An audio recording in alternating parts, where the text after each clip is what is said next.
नमस्कार, आप देख रहे हैं न्यूज 24। मैं आपके साथ पूजा राठौर शर्मा। 24 साल पहले यानी 1999 में कारगिल की पहाड़ियों में शूरवीरों ने देश के शौर्य और साहस की कहानियां लिख दी थी। कारगिल की बर्फीली चोटियों पर हमारे जवान आगे बढ़ते रहे। भारत के वीर सैनिकों ने पाकिस्तानी सैनिकों को कारगिल से खदेड़कर दुर्गम चोटियों पर जीत का परचम फहराया था। आप ये तस्वीरें कारगिल के द्रास से सीधी देख रहे हैं, जहां 2 दिवसीय कार्यक्रम आयोजित किया गया है। हर साल 26 जुलाई को कारगिल के उन वीर जवानों के बलिदान और उनकी शहादत के लिए ही इसे विजय दिवस के तौर पर मनाया जाता है। और आज भी देखिए 2 दिवसीय कार्यक्रम, कल और आज इसी तरह की तस्वीरें लगातार कारगिल के द्रास से आ रही हैं। आप देखिए यहाँ पर महिलाओं की कल रैली आयोजित की गई, आज ये बाइक रैली का आयोजन किया गया है। सिर्फ और सिर्फ अपने वीर जवानों को आज याद किया जा रहा है। देश 1999 के कारगिल युद्ध में अपनी सैन्य जीत की 24वीं वर्षगांठ मना रहा है। हम भारतवासी उन सभी वीरों को याद कर रहे हैं जिन्होंने इस जीत के लिए अपना सर्वोच्च बलिदान दिया। और देखिए इसी के उपलक्ष्य में किस तरह से आज वीर जवानों को उनकी शहादत के लिए उन्हें श्रद्धांजलि अर्पित की जा रही है। और कुछ देर पहले ही रक्षा मंत्री राजनाथ सिंह, उन्होंने भी कारगिल विजय दिवस पर ट्वीट किया है। और मेरे सहयोगी आसिफ सुहाव सीधा मेरे साथ जुड़ रहे हैं। आसिफ, आज देश 24वीं वर्षगांठ मना रहा है विजय दिवस की। किस तरह की तैयारियां आप वहां पर देख रहे हैं, क्योंकि 2 दिवसीय कार्यक्रम आयोजित किया गया है। कल हमने देखा कि किस तरह से यहां पर विशेष तौर पर महिलाओं के लिए बाइक रैली आयोजित की गई थी। सेना प्रमुख वहां हमें नजर आ रहे थे। जो हमारे वीर जो सपूत हैं, जिन्होंने बलिदान दिया है कारगिल के लिए, उन्हें श्रद्धांजलि अर्पित की जा रही है। हर कोई उन्हें आज याद कर रहा है। आज आप क्या तस्वीर देख रहे हैं?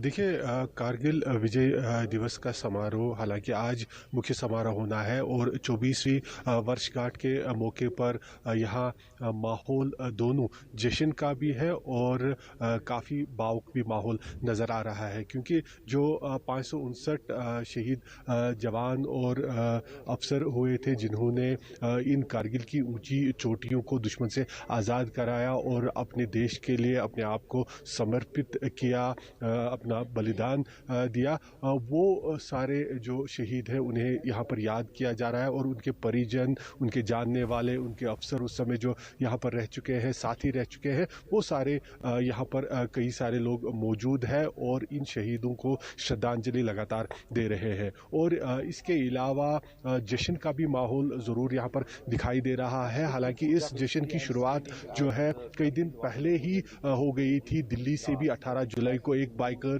महिला बाइकर्स की रैली चली थी। वो रैली जो है यहाँ कल कारगिल पहुंची, सेना चीफ के साथ उन्होंने यहाँ पर फिर मुलाकात की। उसके बाद यहाँ कई सारे कल्चरल प्रोग्राम भी कल हुए। कल लिमोचिन पर एक बड़ा कार्यक्रम हुआ जहाँ पर शहीदों के परिजन थे, उन्होंने अपने जो ख्याल है, अपने जो उनकी स्टोरीज हैं शहीदों के बारे में, वो सारी उन्होंने सुनाई। अब आज जो है सुबह से ही यहाँ में अभी इस समय कारगिल वार मेमोरियल पर मौजूद हूँ द्रास में। थोड़ा हम तस्वीरों में दिखाना चाहेंगे। आप सीधे मेरे सामने देख सकते हैं जो शहीदों को श्रद्धांजलि देने का कार्यक्रम है वो सुबह से ही जारी है। और इस समय आप देख सकते हैं यहाँ फूल अर्पित किए जा रहे हैं, शहीदों को नमन किया जा रहा है। जो यहाँ कारगिल वार मेमोरियल पर अमर ज्योति बनी हुई है और शहीदों को सम्मान देते हुए शहीदों को याद किया जा रहा है। अब इस कारगिल वार मेमोरियल की तस्वीर भी मैं आपको दिखाना चाहूँगा। इस जो अमर जवान ज्योति है, इसके बिल्कुल पीछे जो दीवार बनी हुई है, उस दीवार पर सभी 559 शहीदों के नाम लिखे गए हैं जिन्होंने इन चोटियों पर दुश्मन से मुकाबला करते हुए अपनी जाने निछावर की। और इस वार मेमोरियल के के बिल्कुल पीछे जो पहाड़ी नज़र आ रही है, ये पहाड़ी टोलोलिंग की पहाड़ी है। और सबसे पहले जो निर्णायक लड़ाई शुरू हुई थी वो टोलोलिंग की पहाड़ी पर ही लड़ाई हुई थी। सबसे पहले यहाँ पर ही दुश्मनों का आमना सामना हुआ था भारतीय सेना से, और 14,000 फीट की ऊंचाई पर उस समय जो दुश्मन है वो बैठा हुआ था। उन्होंने वहाँ जो भारतीय सेना की चौकियां बनी हुई थी, बंकर्स बने हुए थे, उन्हें कैप्चर कर लिया था, और उसके बाद वहाँ से वो भारतीय सेना पर हमला कर रहे थे। लेकिन इस असंभव को संभव करके दिखाया उस समय भी भारतीय सेना ने। न केवल भारतीय सेना 24 दिनों तक इस लड़ाई को लड़ती रही, बल्कि 22 दिनों तक ये लड़ाई चली थी, और 14,000 फीट की ऊंची पहाड़ी पर सेना चढ़े, यहाँ से उन्होंने चढ़ाई की और उसके बाद ऊपर बैठे दुश्मन को पराजय भी किया। और सबसे पहली जो जीत है वो टोलोलिंग की ही यहाँ पर दर्ज हो गई, और यही कारण है कि ठीक टोलोलिंग की पहाड़ी के नीचे ही ये शहीदों का स्मारक यहाँ पर कारगिल वार मेमोरियल बनाया गया है। टोलोलिंग की लड़ाई के बाद दूसरी महत्वपूर्ण लड़ाई जो द्रास इलाके में यहाँ पर शुरू हुई थी वो टाइगर हिल की हुई थी। वो भी हम आपको दिखाने की कोशिश करेंगे। हालांकि थोड़ी दूरी यहाँ से है, लेकिन जो सबसे ऊंची चोटी यहाँ पर दिखाई दे रही है 16 से 18,000 फीट की ऊंचाई टाइगर हिल की है। उस ऊंची चोटी पर भी दुश्मन बैठा हुआ था और वहां उन्होंने कब्जा कर लिया था। जो भारतीय सेना की चौकियां या बंकर्स वहां पर बने हुए थे, वहां पर वो बैठकर पोजीशन लेकर भारतीय सेना को निशाना बना रहे थे। और सबसे महत्वपूर्ण जो लद्दाख और सियाचिन को जाने वाला रास्ता है वो यहाँ हाईवे, नेशनल हाईवे 1 बिल्कुल एलओसी के साथ में गुजरता है। और यही कारण है कि इन चोटियों का काफ़ी ज़्यादा महत्व था, क्योंकि अगर ये चोटियाँ दुश्मन के पास यहाँ पर रहती तो वो नेशनल हाईवे 1 को निशाना बनाते, और जो सप्लाईज लद्दाख में सेना को, सियाचिन में सेना को जानी थी, वो प्रभावित होती, और इस तरह से पूरा ये लद्दाख का क्षेत्र जो है दुश्मनों के कब्जे में चला जाता। लेकिन भारतीय सेना ने उस समय जो वीरता दिखाई, पूरे विश्व को दिखाया कि किस प्रकार से जो सबसे ऊंची रणभूमि है, हालांकि सियाचिन सबसे ऊंची विश्व की रणभूमि मानी जाती है, लेकिन यहाँ कारगिल की जो पहाड़ियाँ है ये भी ऊंची रणभूमियों में से एक माना जाता है। और इन ऊंची रणभूमियों पे भी भारतीय सेना ने अविश्वसनीय साहस दिखाया और इन सभी चोटियों पर अपनी फतह दर्ज की। इस कारगिल जो टाइगर हिल की चोटी है, इस पर भारतीय सेना ने कई बार चढ़ने की कोशिश की, लेकिन दुश्मन क्योंकि ऊपर बैठा हुआ था तो बार बार वहां से उनके गोले बरस रहे थे, फायरिंग हो रही थी। लेकिन आखिरकार फिर कैप्टन विक्रम बत्रा ने इस चोटी को फतह किया। उनकी वहां पर टुकड़ी पहुंची, वहां उन्होंने भारत का तिरंगा लहराया, और आखिरकार ये ऊंची चोटी जो 18,000 फीट की ऊंचाई पर है ये भी भारतीय सेना के कब्जे में आई। और इस तरह से एक एक करके उसके बाद गन हिल, बत्रा हिल और सभी जो चोटियां हैं यहाँ पर दुश्मन से आज़ाद कराई गई। और ये जो कारगिल का युद्ध था, इसका समापन भारतीय सेना की विजय के साथ हुआ, और तभी से जो विजय दिवस है इसकी शुरुआत हो गई। और हर वर्ष यहाँ कारगिल के द्रास इलाके में टोलोलिंग पहाड़ी के बिल्कुल नीचे विजय दिवस का जश्न मनाया जाता है। और आज भी 24 साल जब पूरे हो गए हैं कारगिल विजय को, आज भी वो जश्न यहाँ पर मनाया जा रहा है। और इसको लेकर आप देख सकते हैं यहाँ ना केवल अगर तस्वीरों में हम दिखा पाए,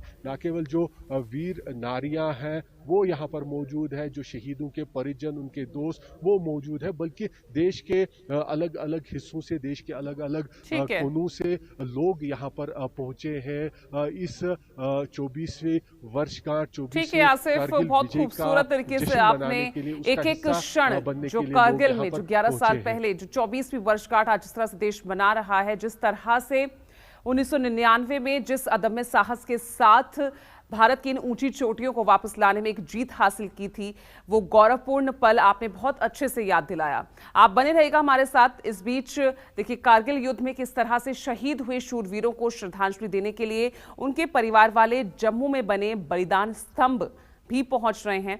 इस दौरान मेरे सहयोगी पंकज शर्मा ने शहीदों के परिजनों से खास बातचीत की। उनकी रिपोर्ट भी देख लीजिए। आज 24वां कारगिल विजय दिवस है और पूरे देश में आज कारगिल विजय दिवस मनाया जा रहा है। मुख्य कार्यक्रम कारगिल में आयोजित हो रहा है, तो वहीं जम्मू में बलिदान स्तंभ में पूर्व फौजी पहुंचे हैं, सर्विंग आर्मी ऑफिसर पहुंचे हैं, वीर नारी पहुंची हैं और वो लोग पहुंचे हैं जिन्होंने अपनों को खोया है। आज तमाम जवानों को नमन किया जा रहा है, उन्हें श्रद्धांजलि दी जा रही है ताकि उन बहादुर जवानों को याद किया जाए, उन्हें नमन किया जाए जिन्होंने देश की आन बान शान को बनाए रखने के लिए अपना सर्वोच्च बलिदान दिया था। आइए कुछ लोगों से बातचीत करते हैं। मैम, क्या कहेंगी? आज 24वां कारगिल विजय दिवस है और बलिदान स्तंभ आप पहुंची हैं, क्या कहेंगी? जी, हमें बहुत बीइंग आर्मी ऑफिसर्स वाइफ, ये हमारे लिए तो बड़ा ही प्राउड मोमेंट है। कारगिल दिवस सेलिब्रेशन जो होता है हर साल ये मनाया जाता है और इस साल भी बलिदान स्तंभ पे मनाया जा रहा है। तो हम सब अपने जो फौजी हैं उन पर बड़ा गर्व महसूस करते हैं जिन्होंने हमारे देश के लिए अपना सर्वोच्च बलिदान दिया है। तो ये हमारे लिए, हम जब उनके बलिदान के लिए सोचते हैं तो हमारा सीना गर्व से चौड़ा हो जाता है कि आज जो हम अपने घरों में सुरक्षित बैठे हैं, just because they are there securing our borders. बिल्कुल, थैंक यू। हमारे बहादुर जवानों ने 1971 में, 1999 में दुश्मन को ऐसा सबक सिखाया कि दोबारा दुश्मन ऐसी हिमाकत ना कर सके, क्या कहेंगी? सेम हेयर कि being in army officer wife, तो ये चीज़ें तो मतलब हमें बोलने की ज़रूरत ही नहीं पड़ती कि क्या किया क्या नहीं किया। और लेकिन सिर्फ ये है कि एक हम पब्लिक को जो मैसेज देते हैं कि just respect the army corps, जो भी है, एयरफोर्स है, नेवी है, they are doing their jobs fantastically.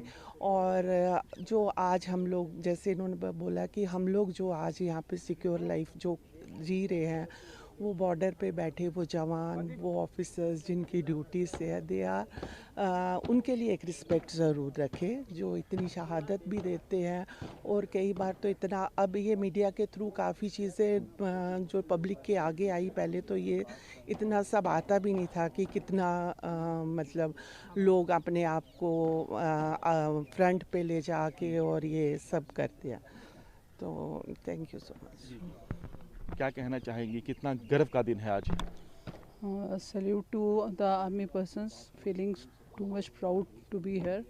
पहली बार मैं इधर आई हूँ, पर मेरे को इधर आके सबसे के बहुत अच्छा लगा कि अगर आर्मी नहीं होती तो हम लोग अपने घरों में बिल्कुल सुरक्षित नहीं होते। बिल्कुल, भारतीय सेना ने कारगिल युद्ध के दौरान दुश्मन यानी पाकिस्तान को ऐसा सबक सिखाया कि दोबारा पाकिस्तान हमारी तरफ आंख उठाने से पहले 100 बार सोचे।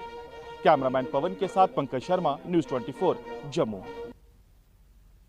और चलिए, मेरे सहयोगी लगातार द्रास से बने हुए हैं, आसिफ सुहाब। आसिफ, तस्वीरें हम लगातार देख रहे हैं कि किस तरह की तैयारियां यहाँ पर की गई है। जो 2 दिवसीय कार्यक्रम, आज मुख्य कार्यक्रम यहाँ पर चल रहा है। लेकिन आसिफ, ये जानना चाहूंगी, करगिल के बाद से हमारी सेना में कितना आप बदलाव देख रहे हैं? क्योंकि हम देख रहे हैं कि हर रोज किस तरह से हमारे देश की सेना तमाम उन आतंकियों, घुसपैठियों से लगातार लड़ रही है।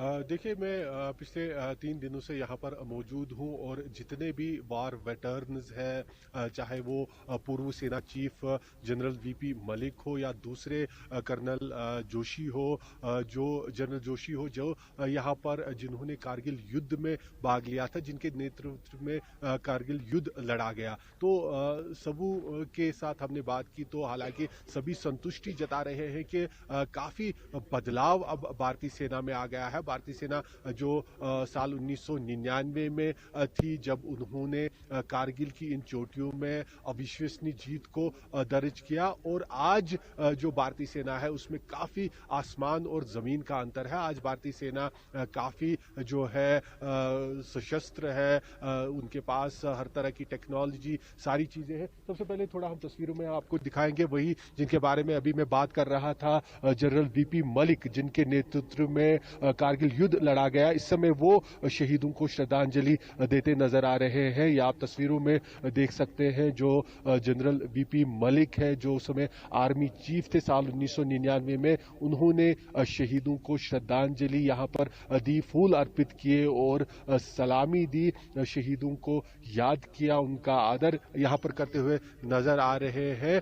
और इसके बाद अब कुछ ही क्षणों में रक्षा मंत्री राजनाथ सिंह भी यहाँ पर पहुंच रहे हैं। सेना के तीनों चीफ, थल सेना चीफ जनरल मनोज पांडे, वायुसेना चीफ, जल सेना चीफ, सभी चीफ यहाँ पर तीनों मौजूद है और रक्षा मंत्री भी कुछ ही समय बाद यहाँ पर पहुंचेंगे। और उस समय जो आसमान से भी 3 वायुसेना के चीता हेलीकॉप्टर्स है वो यहाँ कारगिल वार मेमोरियल पर जो यहाँ अमर ज्योति है इस पर फूल बरसाएंगे। और जो अब दोबारा हम अपने सवाल पर आते हैं कि इन सभी लोगों का कहना है कि जो भारतीय सेना की शक्ति है वो काफी ज्यादा अब बढ़ गई है। वो भारतीय सेना अब दुनिया में सबसे बेहतरीन सेना मानी जाती है। भारतीय सेना का लोहा पूरी दुनिया मानता है, ना केवल टेक्नोलॉजी के लिहाज से, साहस तो पहले से ही है, लेकिन अब टेक्नोलॉजी, उनके पास जो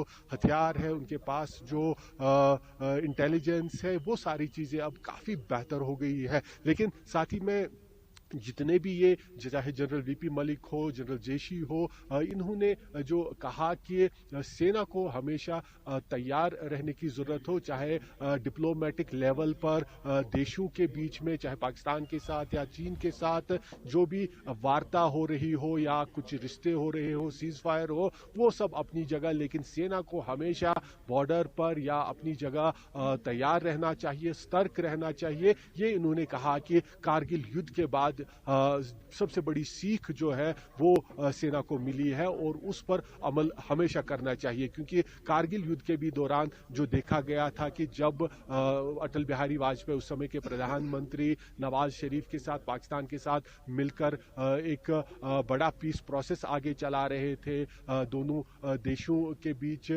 बस चली थी, अटल बिहारी वाजपेयी खुद बस में बैठकर लाहौर चले गए थे और उसी समय कारगिल युद्ध हुआ था। तो जाहिर सी बात है कि सेना के लिए उस समय से ही सबसे बड़ा सबक यही है कि हमेशा सेना को सतर्क और तैयार रहना चाहिए। और जो सेना की क्षमता है वो अब काफी 100 गुना, उससे भी ज्यादा, काफी ज्यादा बढ़ गई है और आज भारतीय सेना के सामने कोई भी टिक नहीं पाएगा। इस तरह की उनकी शक्ति है, उस तरह का उनका साहस तो पहले से ही है। अब यहाँ जो है इस समय आप देख सकते हैं लगातार जो शहीदों को श्रद्धांजलि देने का कार्यक्रम है वो जारी है और आसमान पे जो है हेलीकॉप्टर्स लगातार यहाँ पर उड़ते हुए नजर आ रहे हैं। अगर हम तस्वीरों में दिखा पाए, एक और जो है इस समय हेलीकॉप्टर यहाँ ठीक टोलोलिंग की पहाड़ी पर नजर आ रहा है और जो कारगिल के शहीदों को याद करने का कार्यक्रम है वो सुबह से ही जारी है और सुबह से ही माहौल यहाँ पर पूरा बना हुआ है। ये आप तस्वीरों में चिनूक हेलीकॉप्टर को देख सकते हैं। यहाँ हम सुबह से देख रहे हैं कि जो वायुसेना के Chinook helicopter, LH helicopter, Chetak helicopter, ये सारे हेलीकॉप्टर कारगिल की इन फिजाओं में यहाँ पर गश्त लगाते दिखाई दे रहे हैं। और इसी बीच मुख्य अतिथि जो रक्षा मंत्री खुद आज यहाँ पर 24वें कारगिल दिवस की वर्षगांठ के मौके पर पहुंच रहे हैं, वो भी अब कुछ ही पल दूर है और कुछ ही देर में रक्षा मंत्री भी यहाँ पहुंचकर शहीदों को श्रद्धांजलि देंगे। जी ठीक है आसिफ, बहुत बहुत शुक्रिया आपका इस तमाम जानकारी के लिए और इतनी खूबसूरत तस्वीर हमें द्रास से सीधा दिखाने के लिए। और आज इसी दिन यानी विजय दिवस की इस 24वीं वर्षगांठ पर देश हमारे वीर सैनिकों के शौर्य और उनके बलिदान को आज याद कर रहा है। कुछ देर में रक्षा मंत्री भी यहाँ पहुंचेंगे।